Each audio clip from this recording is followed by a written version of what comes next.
Hello friends, welcome to Assamese Vyanjan. Friends, যদিহে মোৰ চেনেলটি এতিয়ালৈকে সাবস্ক্ৰাইব কৰা নাই প্লিজ সাবস্ক্ৰাইব কৰি দিব আৰু লগতে লাইক কমেন্ট আৰু শেয়াৰ কৰিবলৈ নাপাহৰিব। ইয়াহলে আহকচোন আজি আমাৰ ৰেচিপিটো আৰম্ভ কৰোঁ। বনাবলৈ লৈছোঁ সজিনা পাতৰে খাৰৰ লগত বনোৱা ৰেচিপি।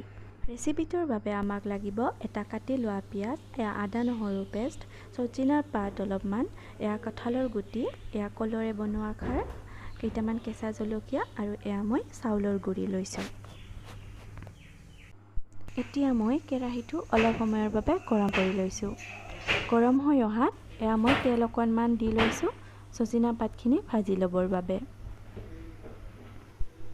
তেলখিনি গৰম হৈ অহাত এতিয়া মই পিয়াজ আৰু জলকীয়া কেইটা দি অলপ সময় ভাজি ল'ম।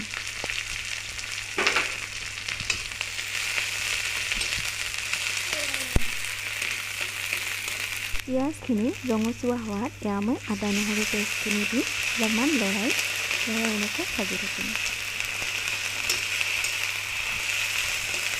আদা নহৰু পেষ্টখিনি অলপ সময়ৰ বাবে ভাজি ল'ম। এতিয়া ৰঙা ৰঙা হৈ গৈছে, এতিয়া আমি সজিনা পাতখিনি দি অলপ সময় ভাজিম।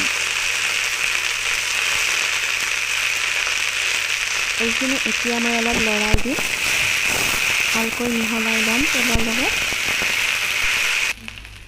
এতিয়া মই সোৱাদ অনুসৰি নিমখ দি লৈছোঁ, নিমখৰ লগতে হালধি গুড়িখিনিও দি দিছোঁ।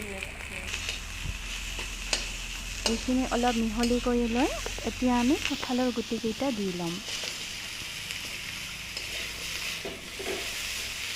কঁঠালৰ গুটিকেইটা দিয়াৰ পিছত 10-15 মিনিটমান ভাজিলৈ আমি খাৰখিনি দি ল'ম।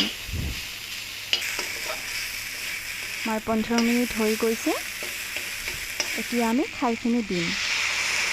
এয়া দিলোঁ, মই কলৰে বনোৱা খাৰ ব্যৱহাৰ কৰিছোঁ। আপোনালোকে যদি বিচাৰে বজাৰৰ খাৰ ব্যৱহাৰ কৰিব পাৰে। এইখিনি এতিয়া আমি খাৰখিনি শুকোৱালৈকে ভাজি থাকিম। এয়া খাৰখিনি শুকাই গৈছে। এতিয়া আমি আগতে ৰেডি কৰি লোৱা চাউলৰ গুড়িখিনি অলপ পানী মিহলাই ইয়াতে দি দিছোঁ। অলপ বেছিকৈ পানী দি দিছোঁ। এতিয়া আমি পানীখিনি এনেকৈ অলপমান মিহলাই দি উতলিবলৈ দিম।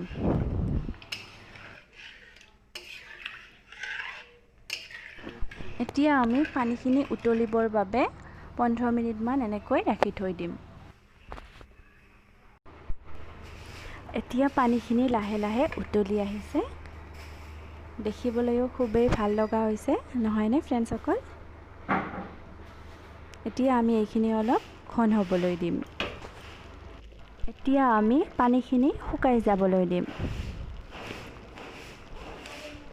পানীখিনি বহু পৰিমাণে শুকাই গৈছে, দেখিছেনে? এতিয়া আমি এইখিনি নমাই লৈ ধুনীয়াকৈ ভাতৰ লগত পৰিৱেশন কৰিম। আপোনালোকেও কেতিয়াবা ঘৰত ট্ৰাই কৰি চাব দেই। ফ্ৰেণ্ডসকল, ভিডিঅ'টি চোৱাৰ বাবে ধন্যবাদ।